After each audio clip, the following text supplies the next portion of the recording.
Magluluto tayo ngayon ng chicken sutanghon. Hindi ko na ito nilaga.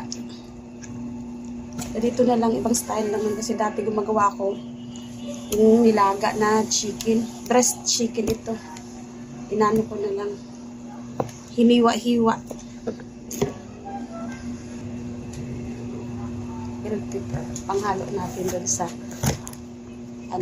chicken sutanghon. Mabango kasi ito. Pag yung bell pepper ang ihalo. Pagkagisa.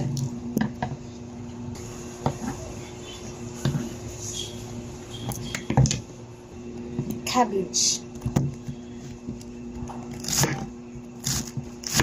Kunti lang naman ilagay kasi nga para marami siyang sabaw. Gisa ko sa luya muna.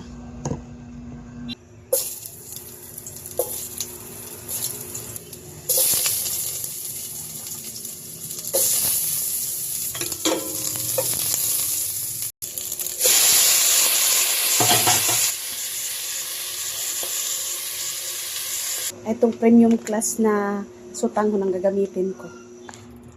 Ito na guys, tapos na ang aking sutanghon, chicken sutanghon. Kaya'y kakain na.